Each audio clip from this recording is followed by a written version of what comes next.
Playing doctor. That's what Dr. Pierce called it when he saw Elena Martinez's hands move across a suture line with the kind of precision that made experienced surgeons pause mid-conversation. He didn't know those hands had closed wounds in a field hospital under fire. He didn't know they had held organs and arteries together while rounds punched through corrugated metal walls. He didn't know she was a captain. Cedar Creek Medical in Colorado Springs smelled like antiseptic and machine oil, that particular blend of fluorescent-lit sterility that never quite masked the underneath, fear, pain, the small incremental failures of human bodies that hospitals existed to repair. Elena moved through the corridors with the kind of efficiency that turned heads and then turned away just as quickly. 8 months on the cardiac unit, and she had earned the kind of quiet respect that money and credentials couldn't buy. Patients asked for her by name. The ER doctors knew her vitals assessment was always 3 steps ahead of their own. The surgical nurses watched how she threaded needles with movements like a pianist, smooth, economical, absolute. But Dr. Pierce watched something different. He watched a threat. She came to Cedar Creek on assignment, though none of them knew that. The Pentagon had placed her here quietly, part of a counterintelligence operation that required someone who could see without being seen, who could move through medical records and visitor logs with the same clinical precision she applied to patient care. She was supposed to be invisible. Instead, she had become remarkable, and that was the problem. On her first week, Dr. Pierce had made a point of correcting her medication dosage in front of the nurse's station, his voice carrying the particular texture of a man defending territory. "The protocol here is slightly different from wherever you trained, Ms. Martinez," he had said, his smile tight as a wire. Elena had simply nodded and made the correction. The one he'd suggested was wrong, but she changed it anyway because the math of power in a hospital was not about being right. It was about knowing when to be invisible. She was good at invisible. Room 317 held a man who couldn't speak. The Army Ranger had been admitted 3 weeks prior with a spinal injury from a blast in Helmand Province, the same province where Elena's son David had spent 14 months as a squad leader with 3rd Platoon, Bravo Company. The Ranger's injury had left him stable but locked in, his mind clear and his voice gone, seized by scar tissue that wrapped around his vocal cords like a fist. She checked his vitals every shift with the same methodical care she applied to all her patients, but with this one, something shifted in her chest. The recognition was subtle, territorial.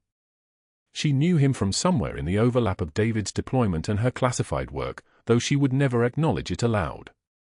The chart said his name was Thomas Garrett. The chart said he had no family listed for contact. The chart said very little else. Today was different because of the jacket. He had a jacket draped over the chair beside his bed, the kind of thin quilted thing that civilians bought at sporting goods stores, nothing remarkable except for what lived inside its lining. Elena saw it as she was adjusting his foredrip, the blue fabric creased and worn, and something in her, some part that was never supposed to surface during an assignment, recognized the faded patch sewn along the inside seam. Unit colors. The particular insignia of David's company in Helmand. Her hand went very still on the 4 line. The fluorescent lights buzzed overhead like something organic, like they were alive and noticing her noticing. She finished the drip adjustment. She smoothed the blanket across his chest with the same precision she always used, mechanics divorced from emotion, but her eyes held on his for 0.3 of a second longer than protocol recommended. His eyes widened. Just barely. Just enough. She straightened the jacket on the chair, running her fingers across the lining where the patch sat, that small piece of history sewn into fabric. Then she turned toward the door as if nothing had shifted in the room's gravity, as if the air pressure hadn't changed, as if her entire operation hadn't just developed a complication with teeth. "Ms. Martinez," a word in the hallway. Dr. Pierce stood in the doorway, white coat immaculate, shoulders squared like he was preparing for something. His tone had that particular quality of false casualness that Elena recognized, the voice of a man about to do something he'd prepared for, something he'd been thinking about long enough that it had calcified into strategy. She set the clipboard down on the foot rail of room 317 with the careful precision of someone placing evidence. She had been trained to notice when a threat was moving from observation into action. Dr. Pierce had been observing. Now he was acting. The hallway was empty except for the 2 of them, and that was by design. He timed this. He'd chosen the moment when the morning shift change created a gap in floor traffic, when the nurses were in handoff meetings and the attending physicians were making rounds on the south corridor. This was someone who understood logistics. "I've been reviewing your chart entries," Dr. Pierce said, his voice low enough to be private but projecting the kind of confidence that assumed no one nearby would dare interrupt. "Your notations are comprehensive. Almost as if you're thinking 3 steps ahead of what the physicians are prescribing." He smiled, and the smile was a weapon. Elena's jaw worked against the urge to respond, but she held the space empty. Silence was sometimes the correct answer. Sometimes silence was survival. "I've been wondering where you trained, exactly. Your credentials are solid on paper, but your methodology, your knowledge, it reads like someone with experience far beyond 8 months at a civilian hospital." He paused, and in that pause, Elena felt the ground shift beneath her feet. He wasn't guessing. He was fishing, but he'd thrown his line in the right water. "Some of the other doctors have noticed too. They were asking me about your background. Your references. I told them I'd look into it." He said this with the satisfaction of someone who had already made phone calls, already put machinery in motion. "I'm sure it's nothing. Probably just your natural aptitude. But you understand, at Cedar Creek, we're particular about credentials. Pedigree matters. We don't like surprises." He walked past her then, his shoulder not quite brushing hers, and that calculated near contact was its own kind of violence. Elena stood in the hallway feeling the weight of what he'd just initiated settling across her shoulders like a vest. He was going to check her references. He was going to find inconsistencies. He was going to discover discrepancies because discrepancies were designed into her cover, compartmentalized and defended by people in offices she'd never met in cities she'd never been to. Those discrepancies would hold up under most scrutiny, but a doctor with institutional access and the kind of vindictive thoroughness that came from feeling threatened, that was a variable she needed to contain. She thought of room 317, of the faded patch, of the ranger's eyes widening with recognition. She thought of David, 14 months in Helmand, and whether this man had ever stood next to her son. She thought of the operation, 8 months of careful observation, of positioning, of waiting for the right moment to move on the intelligence target she'd been placed here to identify. And she thought about what Dr. Pierce had just started, which was a countdown timer she hadn't anticipated. The fluorescent lights buzzed their mechanical song. Somewhere down the corridor, a monitor beeped its steady rhythm. Elena walked back toward the nurse's station with the same unhurried pace she'd used since arriving at Cedar Creek Medical, the same careful invisibility she'd cultivated for 8 months. But something in her awareness had shifted. The hunter had just realized it was being hunted.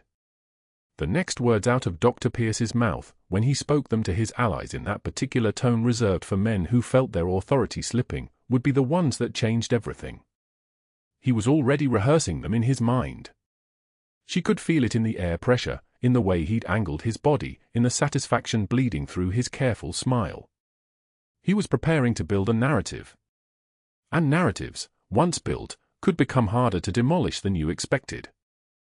The narrative spread like infection through Cedar Creek Medical's corridors, beginning not with a dramatic announcement but with whispers that accumulated weight through repetition. Dr. Pierce had perfected the art of casual demolition, a comment here, a suggestion there, each one landing with the precision of someone who understood that truth was less persuasive than plausible doubt. He cornered residents in the break room on Tuesday morning, his voice taking on the tone of a concerned mentor. "I've been doing some checking on Nurse Martinez's credentials," he said, lowering his voice as if sharing a confidence meant only for the worthy. 8 months of employment, spotless record on paper, but the vetting process these days. He let the sentence dissolve, let silence do the work his words had started. The residents exchanged glances. One of them, a third-year named Chen, asked carefully, "Are you suggesting there's a problem?"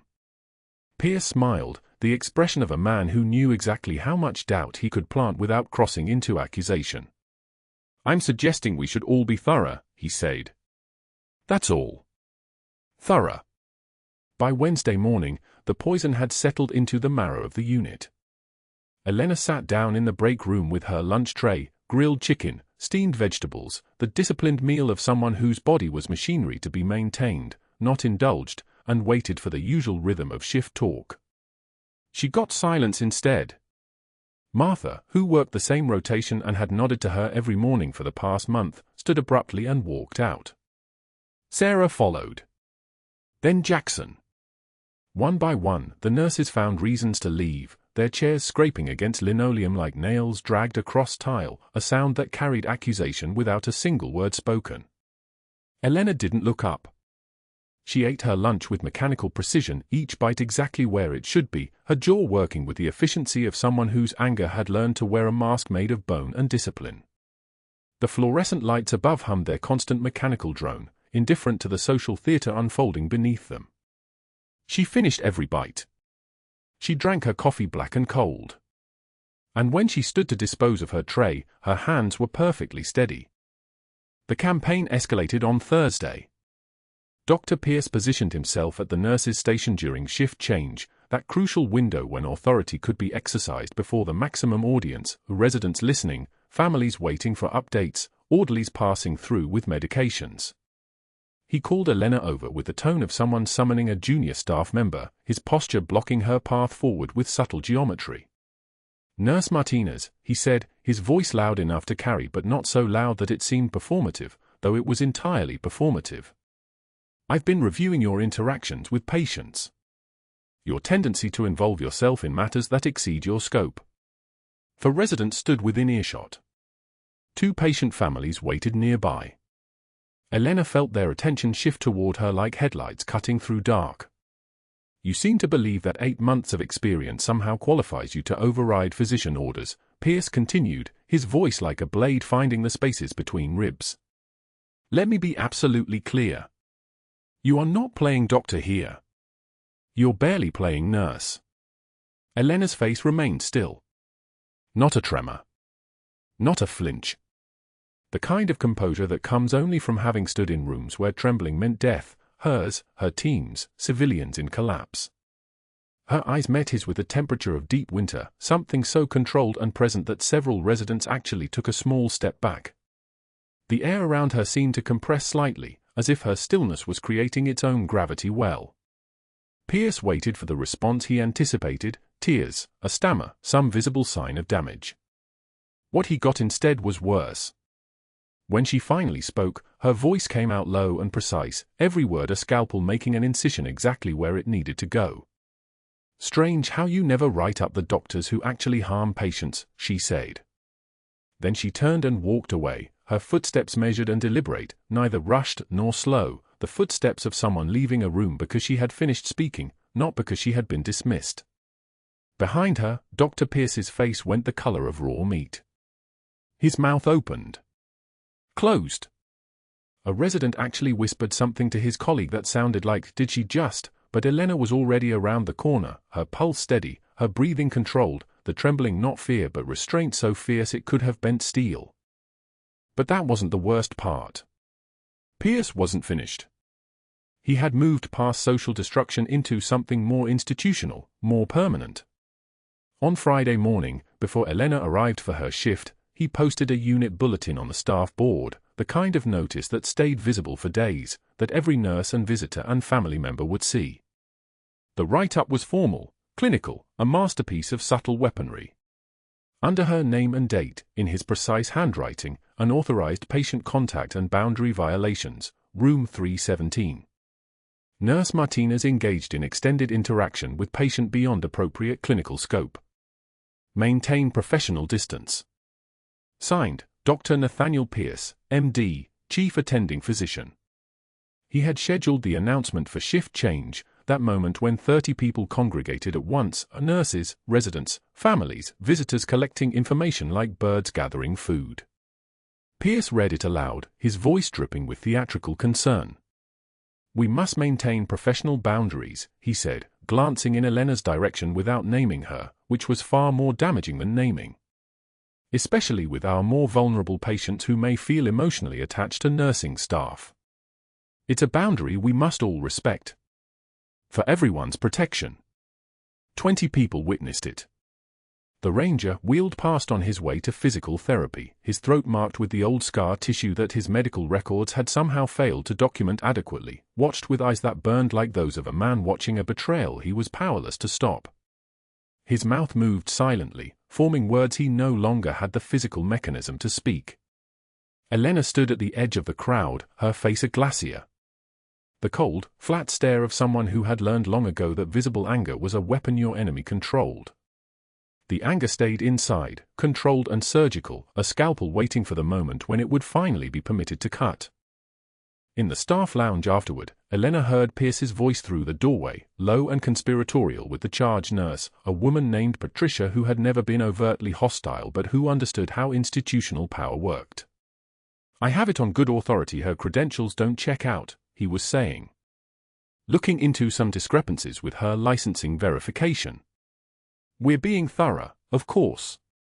Due diligence." Patricia's response was quiet, but Elena heard the shift in her tone, no longer collegial, now cautious. The poison spread like water finding cracks, seeping into every conversation, every glance, every decision about who stood when she sat down. By Friday night, Elena sat alone in the break room, and no one came to join her. The fluorescent lights buzzed overhead like insects trapped in the ceiling, and she drank her coffee without tasting it, her eyes fixed on something no one else could see, a calculation running through her mind with the precision of military logistics. 8 months of cover operation. 8 months of embedded identity. And now it was beginning to unravel, not from her mistakes, but from his determination to tear it apart. The shifts passed in that strange isolation that only hospitals could create, surrounded by people, utterly alone. Elena moved through her duties with mechanical precision, her clinical skills unchanged, her hands as steady as they had always been. But she felt the distance now, the way the other nurses no longer made eye contact, the way residents asked other nurses questions instead of her despite knowing she was the one with answers, the way families instinctively trusted her less because the institution had whispered that there was something wrong with her credentials, something falsified, something untrustworthy. Dr. Pierce had done something elegant and cruel. He had made her invisible by making her suspect. Not through violence or direct accusation, but through implication, through the suggestion that the professional standards she maintained were themselves a performance, a deception masking inadequacy. But Elena had been trained in rooms where survival meant understanding that the moment before the crisis was always the moment of greatest vulnerability. Pierce was escalating because he was beginning to lose the narrative battle. Her composure, her clinical excellence, her refusal to be broken by public humiliation, all of it was undermining his version of events. He needed something more concrete.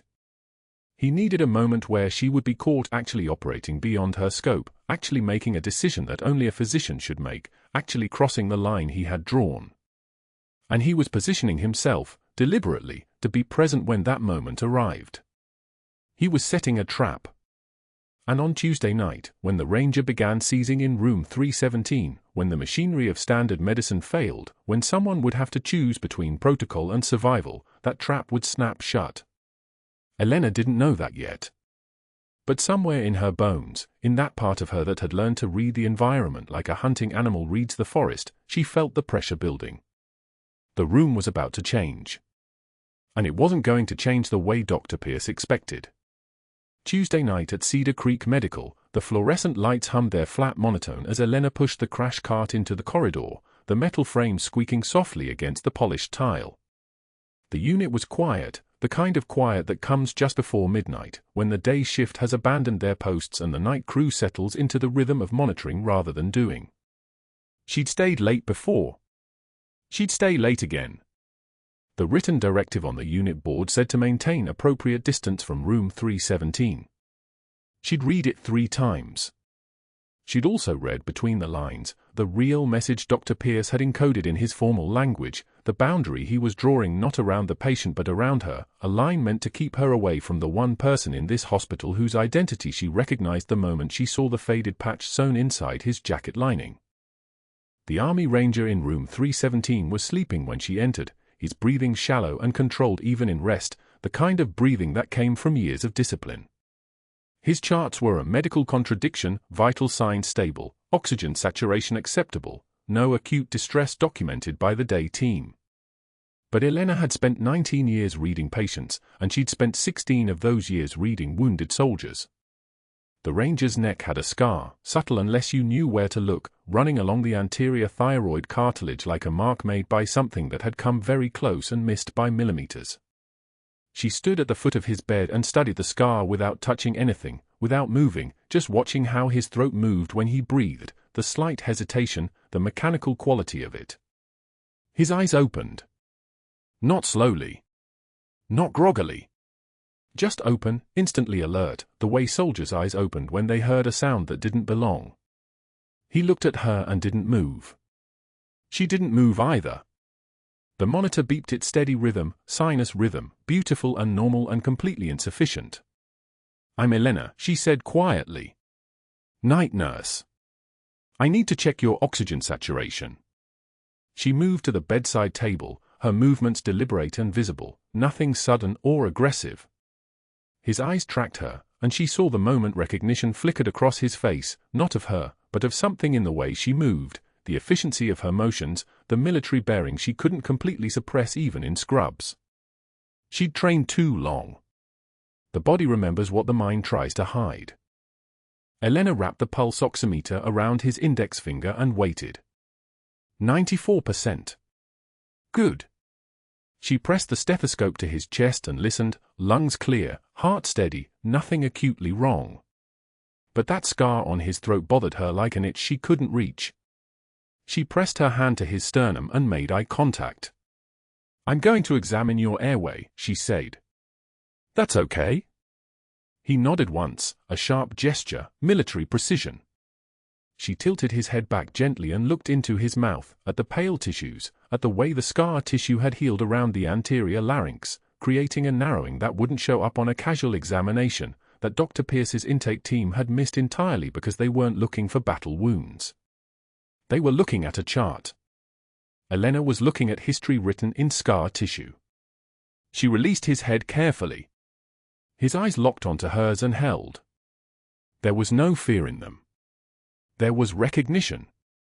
The kind of recognition that passed between people who'd survived things that didn't get discussed in polite company, who'd held pressure on wounds that would have killed lesser soldiers, who understood without words that some bonds were forged in blood and dust and the sound of helicopters. "My son," Elena said, keeping her voice below the level of the hallway monitors, was in Helmand Province. 3rd Battalion, Dark Horse. You know that unit." The ranger's head moved so slightly it might not have been intentional, but she saw it. His hand reached across his body and pressed against hers for exactly 2 seconds, then released. She understood. He was Dark Horse. He was her son David's commanding officer. He was the man who'd called her at 0300 hours to tell her David had been hit by an IED and would live, who'd stayed on the line while she screamed and fell apart, who'd done his duty to a mother he'd never met because David Martinez talked about his mother the way soldiers talked about gods. Elena checked the 4 fluids, normal saline, running at a keep vein open rate. She adjusted the flow slightly, watching the drip chamber, counting the drops. 42 per minute. Adequate. She was turning to leave when she heard it, the smallest sound, a wetness in his breathing that hadn't been there 5 minutes before. She turned back. His face was still composed, but something had shifted. His hand was clutching the sheet. She pressed the stethoscope to his chest again and listened hard. The upper left lobe sounded different. Diminished air movement. Something was changing in real time, something the monitors hadn't flagged yet because they were measuring oxygenation, not airflow patterns, not the mechanics of a compromised airway beginning to deteriorate. "I'm calling respiratory," Elena said, reaching for the phone at the bedside. The ranger's hand shot out and gripped her wrist. Not hard. Not aggressively. A request without words. She understood that too. He didn't want to escalate. He didn't want doctors coming in, needles being inserted, questions being asked. But she was already feeling the tension in his neck increasing, the subtle muscular compensation that happened when the body realized it wasn't getting enough air.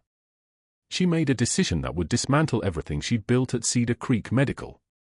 "I need to check something," she told him. "Stay calm. You're going to be okay." She moved to the supply cart in the corner of the room, the one that held the emergency equipment no one hoped they'd need. Her hands moved with muscle memory that came from nowhere and everywhere at once, from years of training that existed in her body even when her civilian identity tried to pretend it didn't. She assembled the necessary equipment, a 14-gauge angiocath needle, a scalpel from the crash cart, oxygen tubing, a size 5.0 endotracheal tube, the supplies for what Dr. Pierce had never mentioned in the intake protocols because he'd never suspected that scar tissue would matter, that a battle wound could become a time bomb waiting for the moment when inflammation or swelling would compress an airway that had already been damaged once. At 11:24 p.m., the ranger's body went rigid. His back arched off the bed. His eyes rolled and Elena saw the seizure beginning in the electrical misfiring of his nervous system, his body convulsing as his brain screamed that it wasn't getting oxygen, that something fundamental had failed. The alarm on the monitor screamed with him. Elena moved around the bed with the fluidity of someone who'd done this under mortar fire, who'd held people down through seizures in tents that shook with nearby explosions. She pressed the call button once, protocol. Dr. Pierce appeared in the doorway almost immediately, like he'd been waiting, like he'd been monitoring her, watching for exactly this moment when she would finally break the rules written on the unit board. "What the hell is happening?" he demanded, moving toward the patient. But Elena was already positioning herself with the scalpel, already assessing the anatomy of the neck she'd examined minutes before, the compromised airway that had become a full emergency in the space between heartbeats. "Airway compromise," Elena said, her voice dropping to the register she used when giving orders, not requests. "Scar tissue." The intake team missed it. She didn't ask permission. She moved around Dr. Pierce as if he were furniture, as if his presence meant nothing to the calculus of keeping a man alive. "Step back," she commanded, and the residents, the respiratory therapist, every person in the room moved because her voice carried the weight of authority that couldn't be questioned or negotiated. She positioned herself at the ranger's throat, her hand steady as a surgical laser, and made one clean incision through the cricothyroid membrane. The scar tissue was there, exactly where she'd feared it would be, narrowing the airway from the inside like a hidden enemy. She inserted the tube through the cricothyrotomy with the precision of someone who'd opened airways in field hospitals with a combat knife and improvised equipment, and she could feel the moment the air rushed in, the moment the patient's body stopped fighting and started breathing again. The monitors stabilized. The seizure stopped. The ranger's chest rose and fell with new oxygen, with new life, with the kind of breathing that came from having the right people in the room when it mattered most. For 5 seconds, nobody moved. Nobody spoke. The only sound was the monitor beeping its steady rhythm, sinus rhythm, oxygen saturation climbing from 78 to 84 to 91%, the hiss of air escaping through the tube, the small mechanical sounds of survival. Then Dr. Pierce's voice cut through the silence like a scalpel. "You just ended your career," he said, his voice shaking with a rage that was as much about control as it was about procedure. His face had gone pale, then flushed, the color of a man watching his authority dissolve in real time. He pulled out his phone and walked into the hallway, and Elena could hear every word he said, his voice urgent and authoritative, painting a picture for the hospital board president, credential irregularities, practicing outside scope, patient boundary violations, unsafe practices endangering the institution. By midnight, Dr. Pierce had activated his entire network. Board members received calls at home. The Colorado Nursing Board received formal complaints filed in his careful, precise handwriting, documents that would trigger audits and investigations. External investigators were being contacted. The pressure came from every direction like a siege, like a coordinated military operation designed to isolate and neutralize a target. Elena stood beside the ranger's bed in the hours after the crisis, watching him breathe, watching the monitors track the steady rhythm of a life that would have ended if she'd followed the directive on the unit board. Watching everything she'd spent 8 months building, the cover, the credibility, the careful placement inside Cedar Creek Medical to monitor foreign operatives targeting wounded veterans for intelligence, collapse like a house made of paper. The mission that placed her at Cedar Creek was finished. The cover was blown. Nobody who mattered would believe she was just a nurse anymore. She had chosen one man over an operation that could have saved dozens, and now she sat in the fluorescent glow of a hospital room and waited for the inevitable phone call, the one that would either recognize what she'd done or condemn her for it. Outside the window, Colorado Springs slept on, ignorant of the fact that a woman had just sacrificed her entire operational identity to save the life of her son's commanding officer, that in the space between one breath and the next, everything had changed. The room tilted. The monitors screamed. Vitals collapsing like a building with its foundation gone, and 3 physicians stood frozen in the space where action should have been, 2 residents and an attending who had already made the decision to follow protocol, and protocol said nothing when the airway died. Elena moved. Not through Dr. Pierce, who blocked the crash cart with his body like a medieval knight defending a gate. Around him. She simply walked past him as if he were furniture, her movement so fluid it took him a half-second to realize she'd moved at all. The scalpel caught the overhead light.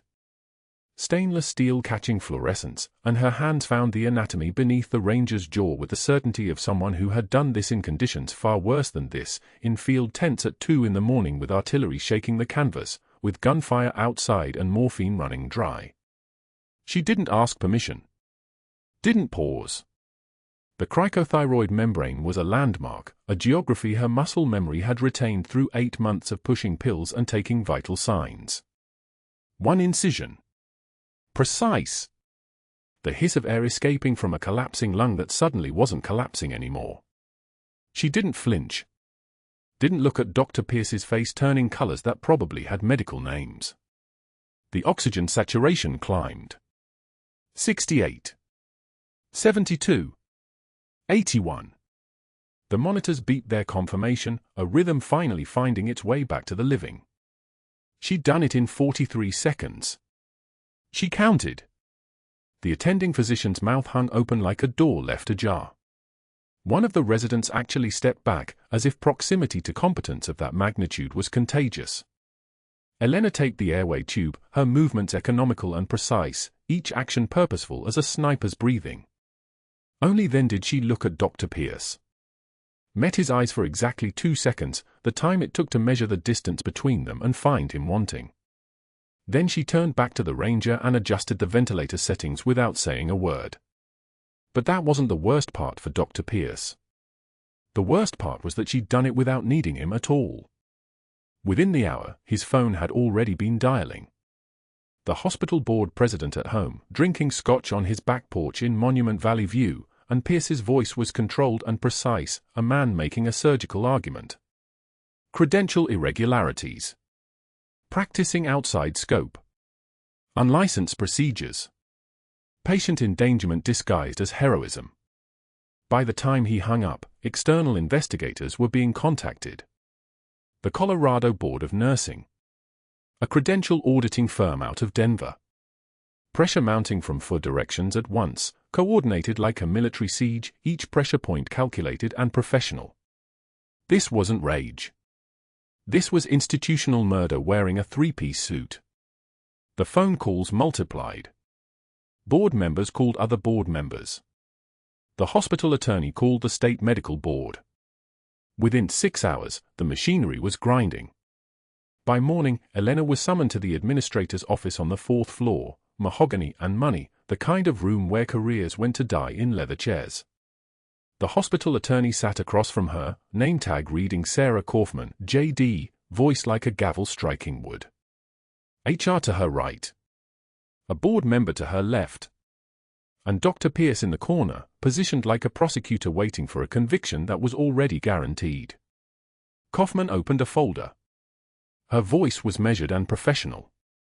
Based on credential irregularities and practicing outside your scope of licensure, Cedar Creek Medical is terminating your employment effective immediately. You have until end of shift to retrieve personal items and return your badge. Elena didn't defend herself. Didn't argue. Didn't say that she'd saved a man's life and that in some coordinate systems that trumped every regulation ever written. She simply nodded. Handed over her badge, the lanyard sliding across the desk like a surrender flag. The weight of it gone from her neck so fast. It left a cold spot. She stood. walked out through the ICU where nurses wouldn't meet her eyes. The stares she felt were the kind that came from people suddenly uncertain about who they'd been standing next to all this time. She drove through the dark in a truck she'd rented 3 months ago, a vehicle with no connection to her life, and ended up at Rose's all-night diner on the edge of Colorado Springs where the coffee was bitter and the waitress had stopped asking questions around 1987. Elena sat in a booth in the corner, her reflection staring back from the window like an accusation. 3:47 in the morning. The coffee grew cold in her cup, untouched, because touching it required the kind of presence she didn't have anymore. In the glass, she saw a woman who had traded 8 months of counterintelligence work for one veteran's heartbeat. Operational assets compromised. Foreign intelligence networks still active. Intelligence on wounded veterans, their vulnerabilities, their connections, their weaknesses, probably still being collected by people she was supposed to be tracking. And instead, she was sitting in a diner that smelled like burnt butter and regret. Her phone buzzed once. Message from her handler in the encrypted app that auto-deleted 2 words. Mission compromised. Then nothing. No follow-up. No extraction. No orders. Just silence. Elena wondered how many lives her choice would cost. How many operations would collapse because she couldn't let one commanding officer die on a hospital bed while Dr. Pierce fumbled with protocol? How many young soldiers would be exposed because the network she'd been mapping suddenly had a gap where an operative used to be? She stared at her reflection and asked the cold glass how many deaths equaled the life she'd saved. The glass had no answer. The waitress refilled coffee for customers who weren't there, and Elena sat alone with the mathematics of sacrifice, a balance sheet that would probably never resolve. Outside, the parking lot was empty except for a single semi-truck, its driver asleep in the cab, and beyond that, Colorado Springs slept on, indifferent to the fact that a captain in the United States Army had just become unemployable because she'd put medicine before mission. Back at Cedar Creek Medical, Dr. Pierce was already working. Scheduling the final board presentation. Friday morning. The presentation was titled with the confidence of a man who'd already won, Credential Fraud and Patient Safety, a case study. He'd already prepared slides. 42 of them. Charts comparing her background to actual nurses. Questions about her educational timeline. Insinuations about forged certifications. By the time Friday arrived, he would have a narrative so airtight, so professionally constructed, that no one in that room would doubt him. The credentials would be questioned. Elena's reputation would be destroyed, not explosively, but systematically, with the precision of a surgeon removing tissue. And the ranger in room 317 lay in his bed, staring at the ceiling, his new airway taped and functional, his silence now a choice rather than a limitation. He tried to speak when Elena left. His mouth had opened. No sound came. She was already gone. He had no idea she wouldn't be coming back. 48 hours after Elena walked out of Cedar Creek Medical, the hospital board convened in the East Wing conference room to hear Dr. Pierce's final presentation on what he called credential fraud. He prepared carefully. Slides. Charts. Witness statements from nurses he'd cultivated over months. Everything designed to bury her so completely that no institution would touch her again. But as he was reaching the third slide, a fabricated timeline suggesting she'd falsified her nursing board certification, the conference room door opened, and a 17-year-old boy in a civilian jacket walked in carrying a shadow box. David Martinez didn't ask permission. He simply set the frame down on the polished conference table with the kind of quiet authority that made board members straighten in their chairs. He was tall, his mother's eyes, but his posture belonged to someone who'd spent time around soldiers. Elena stood behind him, still in civilian clothes, her hands perfectly still. David turned to the board and said 4 words, "Mom, they need to see." The room went dead silent. Dr. Pierce's mouth opened, then closed. His presentation remote dangled from his right hand like a useless thing. The mute Army Ranger was wheeled into the room by a hospital attendant, discharge day, finally cleared to leave. His eyes landed on the shadow box and went wide. His jaw worked. Syllables gathered behind his scarred throat like soldiers assembling for a charge. The sound that emerged was fractured, hoarse, unused to speech after 3 months of silence, but unmistakable, Shadowhawk.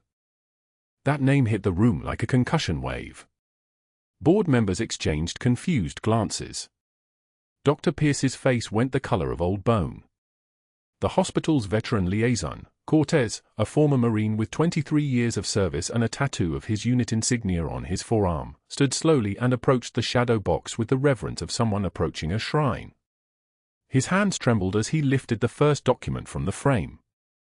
His voice, when he read, was so quiet that everyone had to lean forward to hear, and that quietness made every word strike harder. Captain Elena Martinez, United States Army, rank, Captain, Distinguished Service Cross, for extraordinary heroism in the Helmand Province when she held a forward field hospital alone for 11 hours against sustained enemy assault while under direct fire, treating 47 critically wounded soldiers with no backup, no air support, and no option to retreat.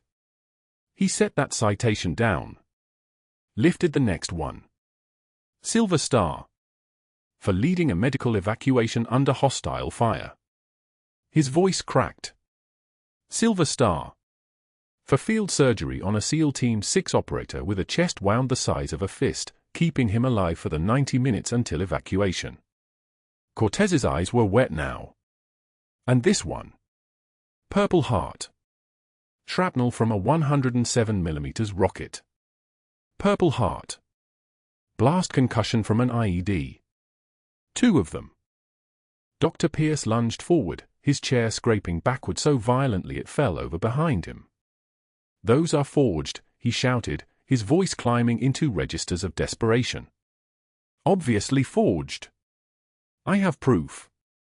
I have documentation proving she falsified, but then the conference room door opened again, and 2 FBI agents in dark suits stepped inside with the unhurried precision of people who already knew exactly what they'd find.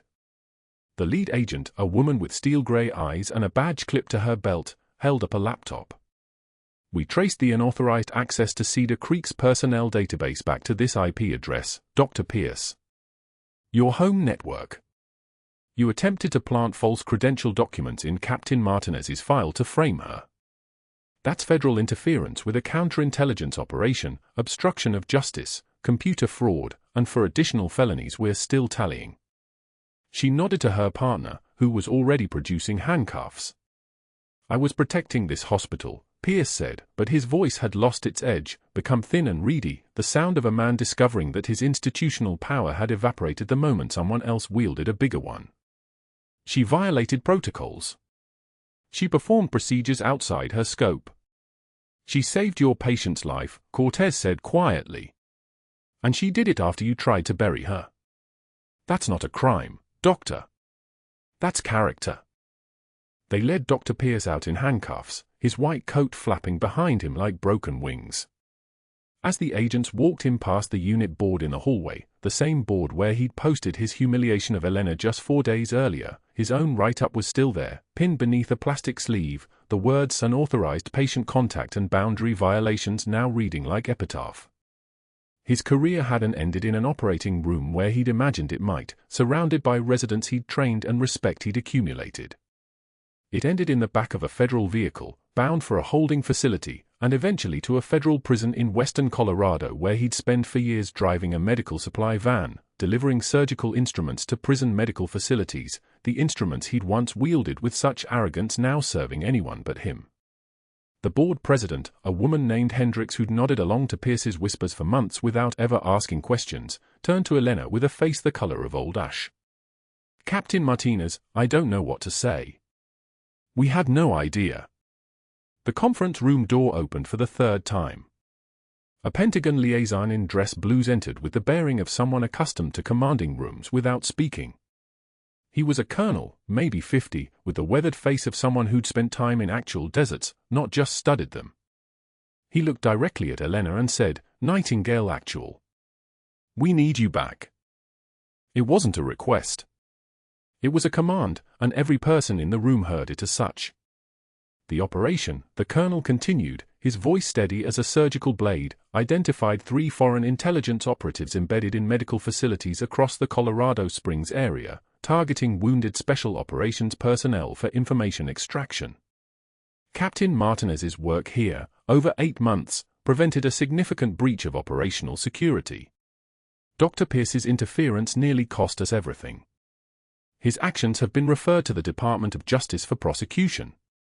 The ranger in the wheelchair spoke again, his voice still rough, still learning how to make sound, but each word clear and present. She saved my life twice. First in Helmand Province when she held that field hospital. Second here when your doctor was too proud to see what needed doing. David set his hand on his mother's shoulder, a gesture she felt like a command.